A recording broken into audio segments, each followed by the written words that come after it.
हर दिन एक नई कहानी, हर कहानी में नया स्वाद। चलिए कहानियों का पिटारा खोलते हैं और शुरू करते हैं आज की दास्तान। वो लम्हे पार्ट 3। कुछ लम्हे वक्त बदल देते हैं और कुछ जिंदगी। कव्या के जाने के बाद से आरव की जिंदगी जैसे रुक सी गई थी। दिल में हर पल वही सवाल गूंजता, क्या मैं वाकई उसके लायक नहीं था, या उसने मुझे समझने की कोशिश ही नहीं की। वक्त बीत रहा था पर आरव का दर्द नहीं। रातें अब और भी लंबी लगने लगी थी। एक रात उसके दोस्त करण आया। तू ऐसे कितने दिन तक खुद को तोड़ेगा? आरव ने सिर्फ एक मुस्कान दी। करण ने उसका फोन उसकी तरफ बढ़ाया।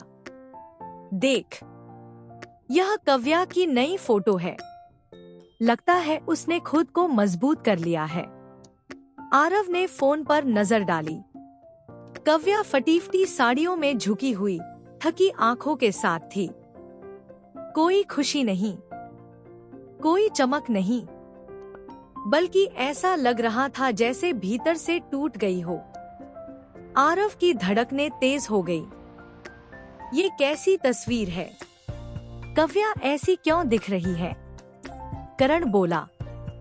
शादी के बाद उसके ससुराल वाले उसे बहुत परेशान कर रहे हैं।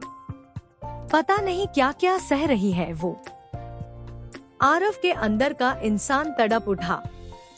उधर कव्या भी अंदर से टूटी हुई थी। जिस इंसान ने उसे कभी सच्चे दिल से चाहा, उसी इंसान से दूर रहने का दर्द वो हर रोज झेल रही थी। सास की ताने, तेरे जैसे को कौन अपनाता? पति की चिल्लाहट, तेरी गलती मत ढूंढ, तेरा होना ही गलती है। कव्या सिर्फ चुप रहती, क्योंकि वो टूट चुकी थी। रोज आंखें भीग जाती पर आवाज नहीं निकलती। रात को अकेले में वो अपने अलमारी में रखी आरव की पुरानी डायरी निकालती, जिसके हर पन्ने में प्रेम था, भरोसा था, अपनापन था।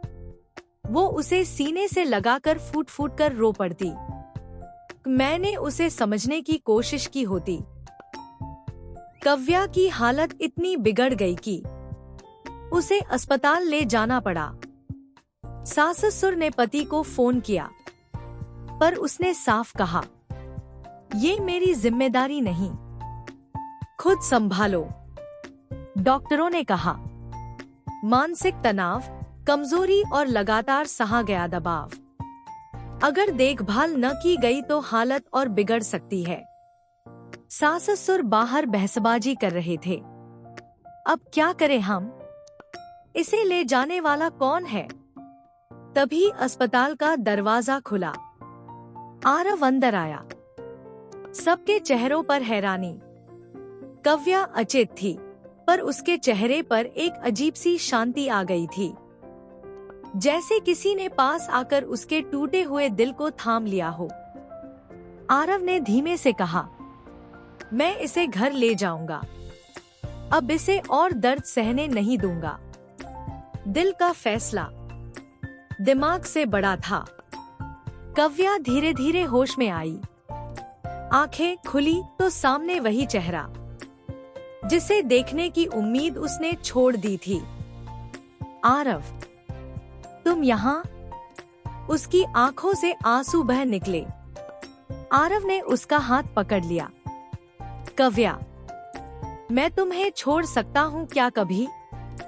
कव्या फूट पड़ी। मैंने तुम्हें गलत समझा। मुझे लगा कि तुम भी सबकी तरह हो। आरव ने उसके आंसू पोंछे। गलतियां इंसानों से होती है, पर जो प्यार सच्चा हो वो टूटता नहीं। कव्या का सच, जो कभी सामने नहीं आया था। कव्या ने कांपती आवाज में कहा, मेरी मजबूरी थी आरव। मम्मी की तबीयत खराब थी। उनके इलाज के लिए पैसे चाहिए थे, और शादी। उस वक्त यही एक रास्ता था। आरव चुप रहा। उसके दिल में दर्द भी था, और उसके लिए सम्मान भी। कव्या ने कहा, मैंने सोचा था तुम भूल जाओगे, पर मैं ही खुद को भूल नहीं पाई। नई सुबह, नई शुरुआत। डॉक्टर ने कहा कि कव्या का ठीक होना सिर्फ दवाइयों से नहीं होगा, बल्कि सुरक्षा, खुशी और प्यार से होगा। आरव ने फैसला कर लिया, मैं कव्या को फिर से जीना सिखाऊंगा। उसके लिए एक छोटा सा घर किराए पर लिया, जहां दोनों साथ रहने लगे।